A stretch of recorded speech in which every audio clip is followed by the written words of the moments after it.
Саламатсыз оқушылар, отыра қойыңыз.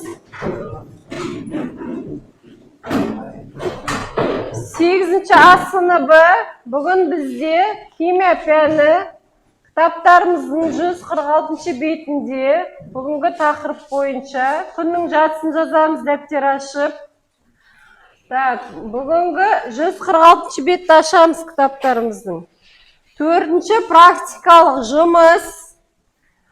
Тақырыбы температураның қатты заттар ергіштігіне әсері.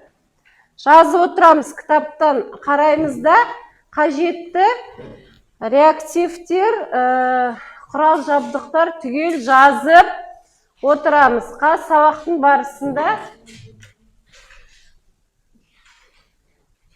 жасаймыз ол жұмысты. Бүгінгі тақырып бойынша оқу мақсаттары. Буландыру техникасын қолдана отырып, заттың 100 грамм судағы ергіштігін есептеу. Алынған нәтижелерді анықтамалық мәндермен салыстыру және де әмбебап индикатор көмегімен сілтілер мен қышқылдарды анықтау. Сабақтың мақсаты: бізде барлығымыз қатты заттардың ергіштігіне температураның әсерін анықтаймыз. Оқушылардың көбі бізде не істейді? Суда ергіштікті анықтай алады және де тәжірибе нәтижесінде анықтамалармен түгел терминдермен танысамыз. Бүгінгі тақырып бойынша оқыту әдістері мынадай. Қарлы кесек әдісі бойынша біз бір-бірімізге не істейміз? Психологиялық ахуал туғызамыз. Енді сіздер бәріңіз ақ парақты алыңыздар, алдарыңызға тараттық, соған жазасыз. Бір-біріңізге емес, өздеріңізге не тілейсіз және қандай сұрақ қоясыз, соны жазамыз. Жарай ма? Тез 1 минут уақыт, оқушылар.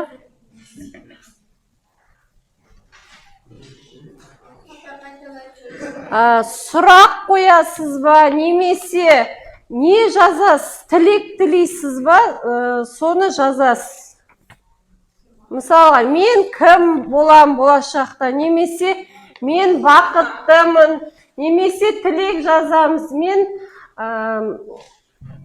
өзіме денсаулық, бақыт, байлық тілеймін деген сияқты жазып шығамыз. Жылдам 1 минут уақыт жеткілікті.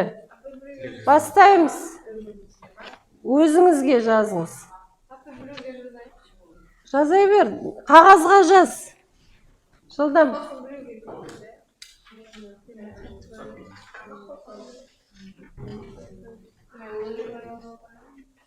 Қағазға жазамыз, балдар. Қалай жазған бәрібір. Бастаймыз. Ол бізде мұна бір-бірімізге деген бүгінгі сабақта психологиялық ахуал туғызамыз, яғни жақсартамыз деген сөз. Жас болдық па? Жарайды, жас болсақ. Жас болдық па?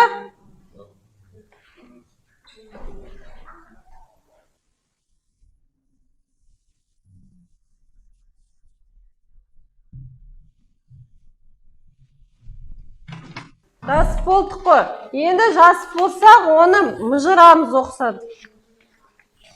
Жылдам. Жылдам.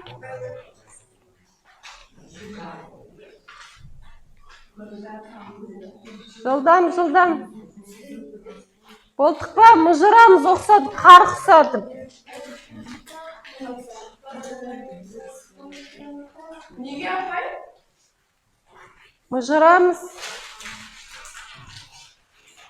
Қарлы кесекте не істейді? Сіздер бір-біріңе қар лақтырасыз оқыста. Солай ма? Енді осы топтың ішінде қатты алысқа лақтырмаймыз. Бір-біріңе кім-кімге бергісі келеді, берің.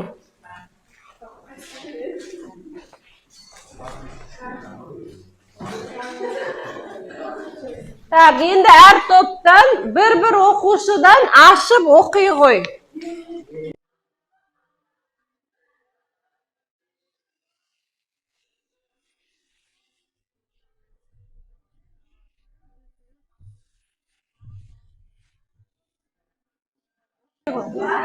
Так, кім? Бізде үш топқа бөлдік. Оқушылар, неше топ бар? 3 топ. Бірінші топтың аты қалай? Тұра ғой. Кім? Басшысы кім?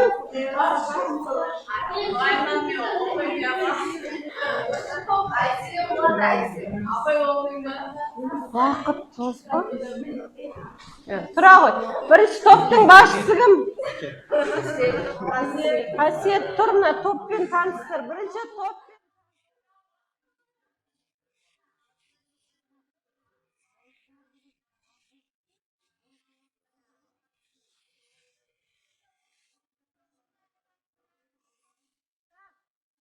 Мен басында айттым ғой, топты тұрамыз, басшысы таныстырады, сосын аты жөн таныстырады, сосын оқиды.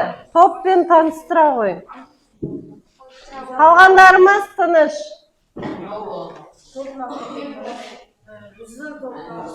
Тыңдаймыз. Қалай? Бастан бастабайшы. Біздің топтың атысы. Аты жөніңмен Атым Арман Қасиет. Иә, енді мына мен оқи ғой. Қаттырақ сөйлей аласың? Мен өзіме үлкен мақсат тілеймін. Мен денсаулығым зор болған тілеймін. Так.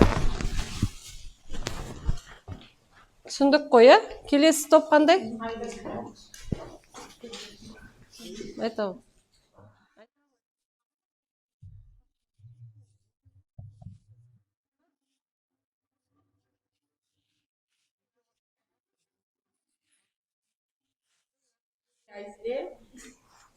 Мен өз отбасыма денсаулық, бақыт тілеймін. Топтың аты? Ертінділер. Ертінділер. Әдемі, бірінші топтың тілегін естідік па, балдар?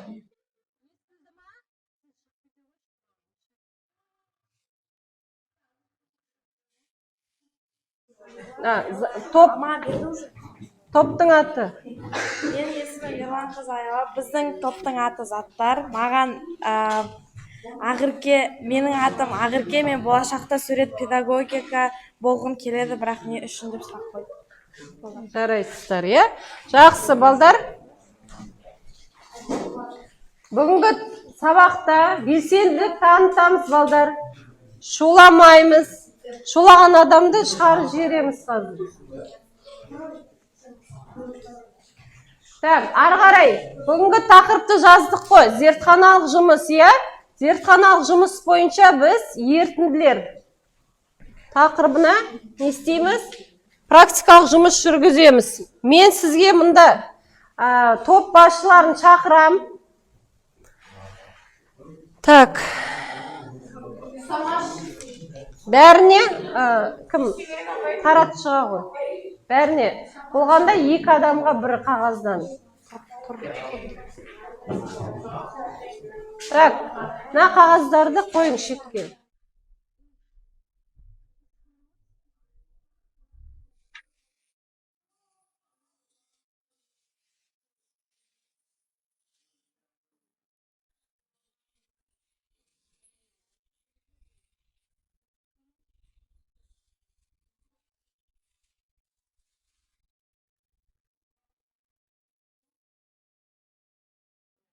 Жақсы.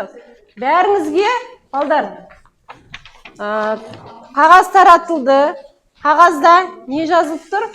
Бүгінгі практикалық жұмыс жазылып тұр. Так, зертханалық тәжірибе жасаймыз. Одан кейін ашық микрофон әдісімен топ басшылары өз ережелерін түсіндіреді. Так, тапсырмалар, дәйек сөздер, диалог, қарқын. Так, бағалау. Жарайды. Мына тапсырманы орындауға сіздер, балдар, 10 минут уақыт бар. Тапсырмаларды 2 жұптық жұмыс, мысалға 2 оқушы бір-бірімен жұптасып, бірігіп орындайды. Топ басшылар мұнда шықсын, немесе бір оқушы шықсын. Кім шығады?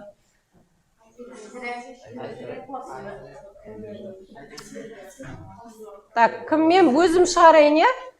Кім? Мадияр, келе қойшы. Келе. Так, қалғандарымыз мына тапсырманы орындаймыз. Тапсырманы орындаймыз, балдар.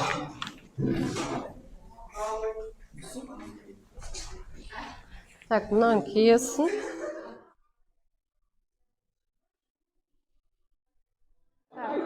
Так, біз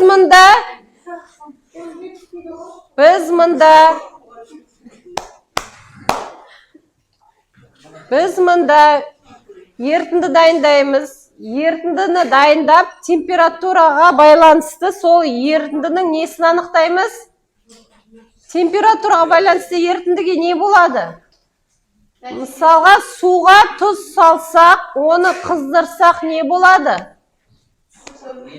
Ериді. Ерігіштігін байқаймыз. Сен дайындай бер, е? Су құй, ойын тұз сал.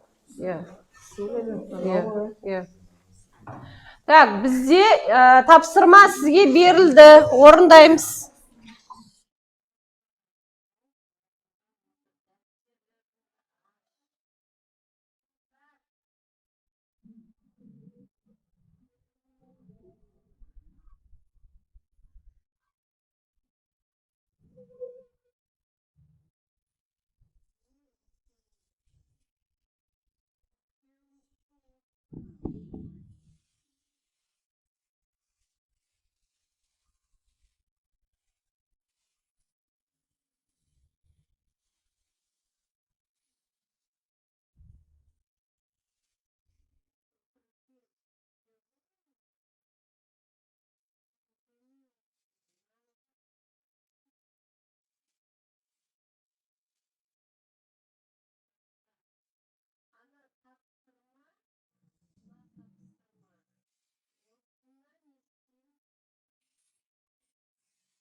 Так, құйдың ба?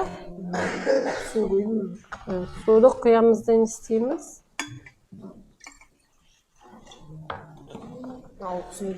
Мына қосынаған қосасың. Азғантай. Кішкене ұзамаға. 20 грамм. Так, тапсырма бойынша не істеу керек, балдар? Бізде өлшеп алған су, неше? 50 мл су, және де 20 грамм магний сульфаты тұзды аламыз да суға қосамыз.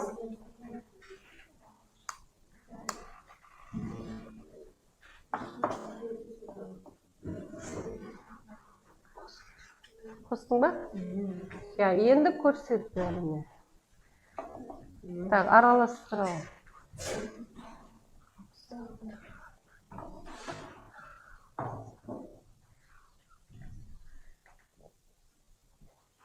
Так, суды араластырып ya. Так, ерей ме екен балдар? Жоқ, көріп тұрсыз, судың түсі қандай болу керек? Мөлдір болу керек. А бұл мөлдір ма? Не үшін мөлдір емес? Я, енді не істейміз оны? Қыстамыз, көтереміз. Жақсы, Мадияр, жарайсың, отыра ғой. Температураны қасыңа қоя ғой, сосын көрсетесіз. Так.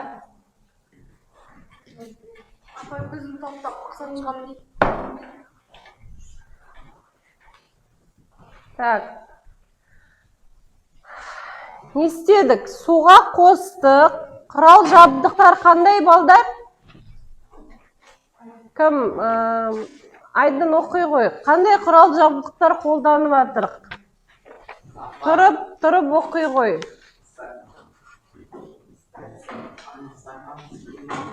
Так, мен кімге айттым, сол оқушы айтсын.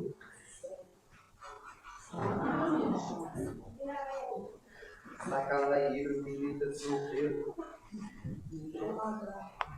Стаканда қандай құрал жабдықтар қолданамыз? Так, сен оқи ғой ешкім. Айдын, сен ұйықтап отырсың ба? Отыра ғой, оқи ғой. Тыныш.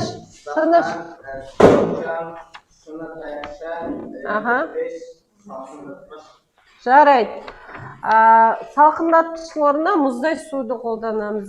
Кім? Нұраділ бізде қауіпсіздік ережесімен таныстырып шықшы. Қауіпсіздік ережесі мұнда жазылып тұрған бойынша біз қай жағдайда от жағып тұрған кезде немесе спирт шаммен қолданған кезде қандай қауіпсіздік ережесін қолдану керекпіз?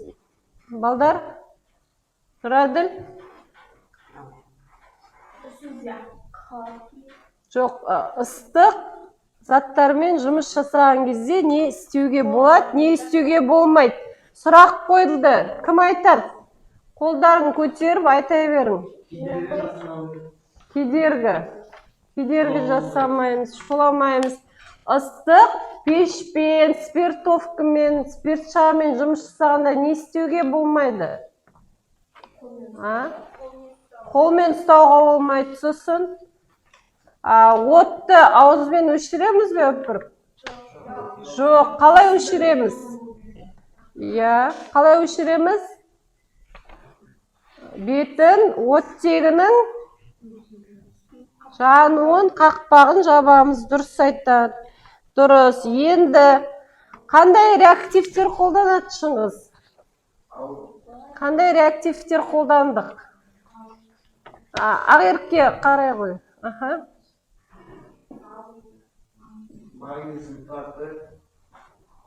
Және су, жарайды. Енді жұмысы барысы бойынша қағаздарыңызды тараттық. Кесте бар, кестені толтырып шығамыз. Толтырып жатсыздар ғой. Толтырамыз. Не істеу керек? Жазамыз бірінші жолға. Біз суға тұз қосқан кезде не болады? Араластырамыз. Жалпы жұмыстың жазылу жолын жазамыз, Одан кейін не байқадыңыз? Араластырған кезде не байқадыңыз? Жазамыз. Тұздың ерігені болса жазамыз. Одан кейін, осында жазамыз. Сізге тарат шықтық қой. Так, қорытынды бойынша не айта аласыз, соны жазып шығасыз. Үндемей жазамыз, жазамыз. Әр жұптық жұмыс бір-бірімізде, екі адам бір-біріңізбен ақылдаса отырып жазамыз. Жаза ғой. Мадияр, қағаз толтырамыз. Сосын мына қағаздың үстінде аты жөні деген жерге кім болып орындап жазасыз. Осы жұмысты дескриптор бойынша қанша балл қойылатыны жазылып тұр, әр нәрсеге. Мысалға, қауіпсіздік ережесін сақтай отыра жасаған үшін 1 балл. Оны енді бәріміз білеміз, Шыңғыс? Қауіпсіздік ережесін бәрін білеміз ғой. Одан кейін масыл үлесі бойынша дайындадық ба, дайындай аламыз ба?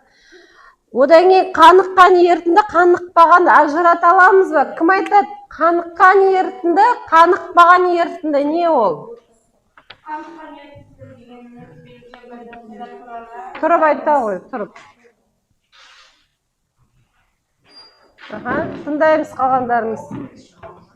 Айта ғой. Қаныққан ерітінді дегеніміз ішінде әлі де зат ере алмайтын ерітінді. Ал қаныққан? Қаныққан дегеніміз ерітінді температурасында одан әрі ерімейтін ерітінді зат. Мысал келтіре аламыз ба? Кім мысал келтіреді? Аяла. Қаныққанға мысал. Сен бі? Онда айтқан кімге айтты, сол айтсын. Аяла айта ғой. Кім айтқысы келеді? Айтасың ба, айта ғой. Қаныққан, қанықпаған. Секер, ең қарапайым.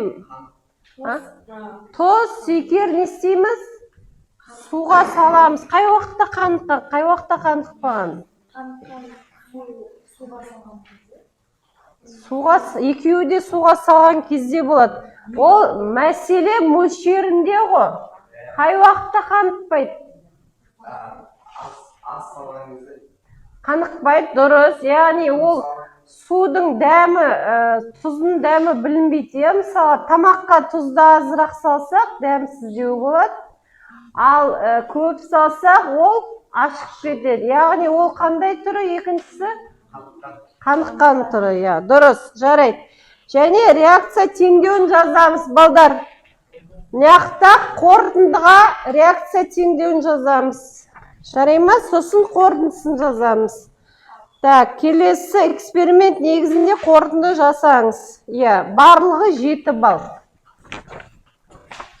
Түсінікті ма? Уже аяқтап қалдық, Аты жөндеріңізді жазуды ұмытпаң. Аты жөндерімізді жазамыз жылдан. Орындаймыз.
Болдық қой, ал жинап бере қойың. Болдық па? Топ басшысы жинап маған бере қой.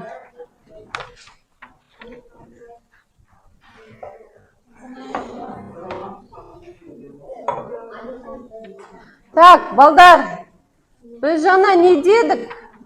Балдар, қыздырғанда тұз не істейді дедік? Ерейді дедік, ол қандай болады? Су сияқты. Оның ішінде тұздың барын қалай білуге болады? Кім айтады? Дәмінен. Бірақ көп жағдайда химиялық қосылыстарды дәмін анықтауға бола ма, Шыңғыс?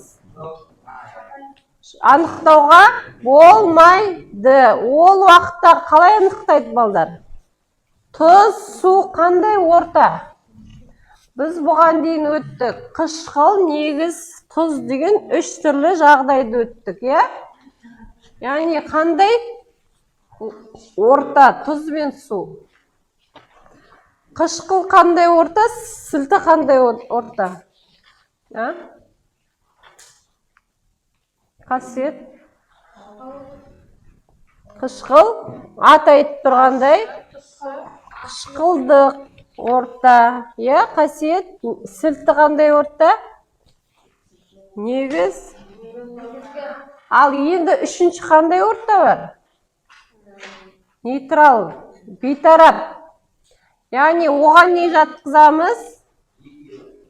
Екеуін, қайсы? Су мен тұз. Екеуі қандай орта? Бейтарап орта екен. Жарай ма? Жақсы.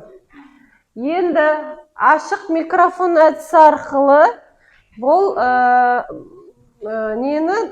зертханалық жұмысты әр топтан ақылдаса отырып жұмысты сипаттап берің. Не істейміз?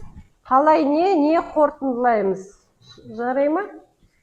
Ақылдасып шеше қойың. Түсінікті ма, балдар? Не істеу керегіміз? Баяла? 46-шы бет қойыз. Кітаптарыңда бар, осы жұмысты қорытындылап айтып бере қойыңыз. Сізден кім айтады? Дайынбыз ба? Қай топ айтады? Қорытындылап осы жұмысты сипаттап береді. Дауысы қаттырақ шығарып айтып береміз. Қасиет, дайынбыз ба? Кім дайын? Қай топ дайын? Нұраділ, дайынбыз ба? Рамазан? Бірінші топтан бастайық, ертінділер тобы. Рамазан, бүгінгі жұмыс бойынша басынан аяғына дейін не істеу керек, сосын және не байқадық, соны қорытындылап айтып бере ғой. Рамазан.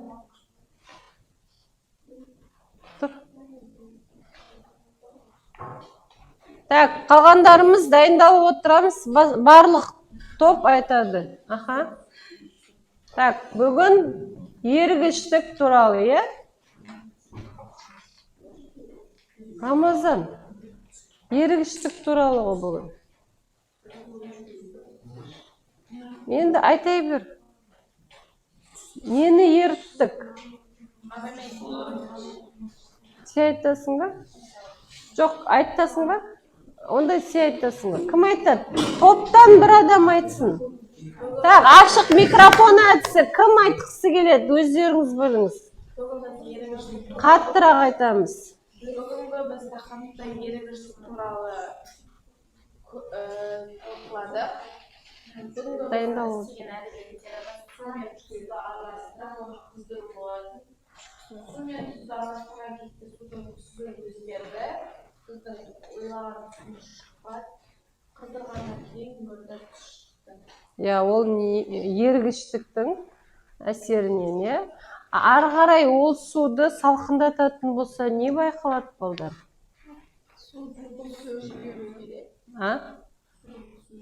Қайтадан ол су болан, не істеп, кристалданып, су не істейді? Қата?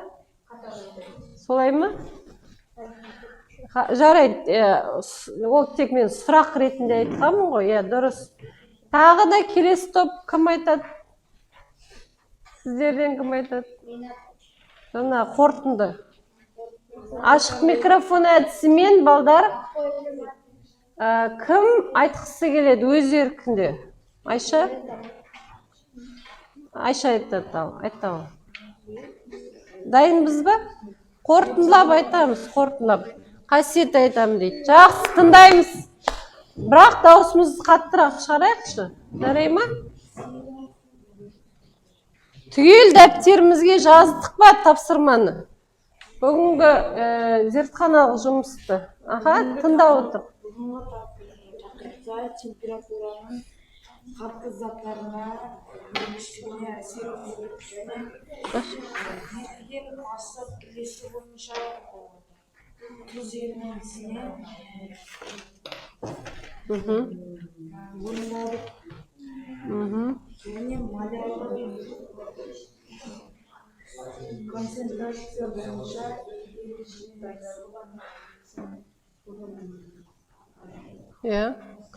Концентрациясын анықтадық.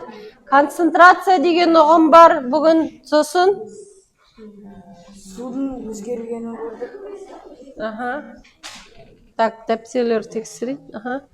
Болды, жарайсыз. Ал сіздің топтан Ақерке айта ғой. Так.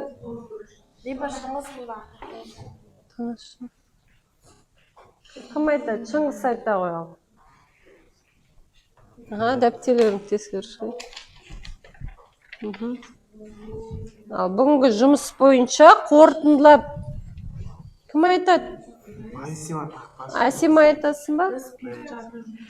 Сен айтасың ба? Жақсы сен айта ғой.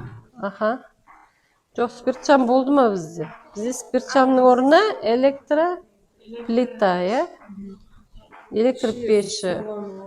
Айта ғой. Сен жасадың ал. Айта ғой. Так, тыңдаймыз қалғанымыз. Мадияр айтам дейді. Ішінде солай болсып, электроплита мен ыстық сусын.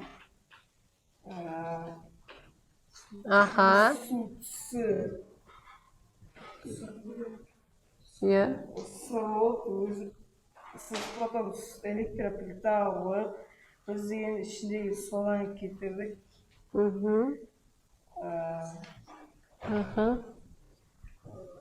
Не болды? Тұз ішіндегі қыздырған кезде?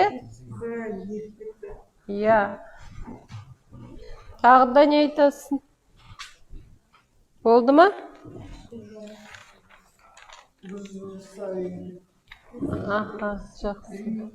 Жақсы. Ал бәріміз бір-бірімізге қошемет қол шапалақтайық. Так, жарайды. Енді болды. Енді бір-біріңіздің дәптерлеріңізді бір-біріңізбен алмасамыз, балдар. Алмасамыз да жасаған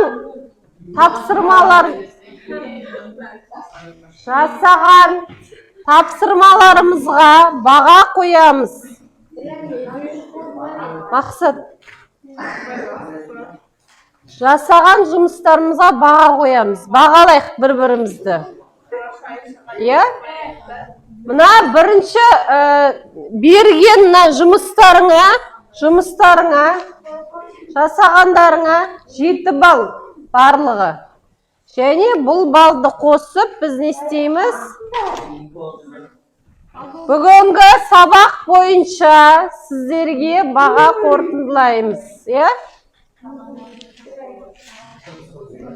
Оқушылар енді қолдарыңыз көтеріп, қандай терминдер бар, ерітінділер тақырып бойынша, ерігіштік тақырып бойынша балдар.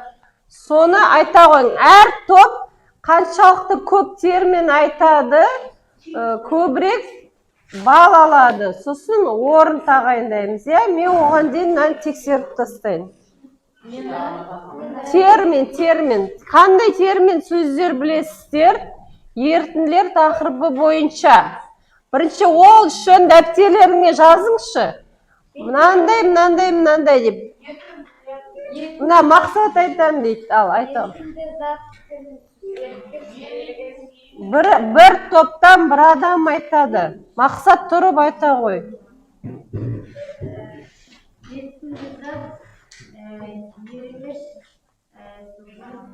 Еритін зат, еріткіш.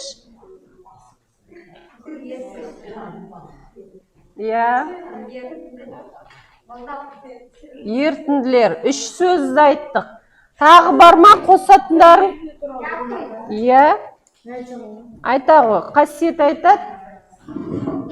Кім қай топ көбірек айтады санаймыз? 3 сөз болып. Молекулалардағы және еріген зат бөлшектері бір-бірімен байланысатын зат ерітінді деп аталады. Сен ереже айтып жатсың, иә? Жақсы, ерітінділердің ережесі. Ал біз термин сөз айттық қой. 3 термин сөз айттыңыз. Тағы қандай сөздер білеміз, балдар? Айта ғой. Қандай түрлері бар ерітінділердің деп айтсақ болады? Қандай түрлері бар? 7 түрі бар ғой. Қандай? Ерімейтін, аз еритін, Иә, дұрыс. Нешеу санап жатсыздар ма айтып жатқан сөздеріңіз? 7-еуін айттық, иә? Жарайды. Бұл топ 7-еуін айтты, бұл топқа қарағанда. Келесі, мына топ заттар тобы. Термин сөздер айтамыз. Кім айтады? Айтайық. Дауыстар естілмейді оқушылардың. Қаттырақ. Ерітінді, ерімейтін, қаныққан, аз қаныққан, аса қаныққан. Сосын еріткіш. Ерткіш. Неше болды? 6 сөз болды, е? Жарайды. Так, бүгінгі тапсырма бойынша ең көп жұмыс жасап, барлық тапсырманы жақсы орындаған ерітінділер тобы 1-ші орын, 2-ші орынға, неге шапалақтап отырмыз? 2-ші орынға су тобы, 3-ші орын заттар тобына береміз, иә? Солған байланысты. Тыныш. Енді мында келіп, балдар, аяқталған жоқ қой. Осыған байланысты біз не істейміз? Бүгінгі сабаққа байланысты. Иә, рефлексия жасаймыз. Оқушылар бір-бірден, мысал, бірінші мына топ қойып шығады. Қайсы? Мысалға, түсініп келемін, түсіндім немесе түсінбедім деген 3 түрлі не бар. Соны салып шығасыз, бір-бірден шығасыз да салып шығасыз. Сен қайсыған саласын, сөйтіп кім не түсінген түсінеміз, бір-бірден. Так, жарай ма?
Түсініп келемін бір оқушы. Кім осыны салған?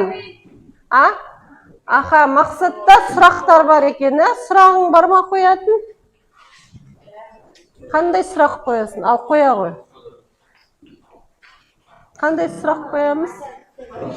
Иә?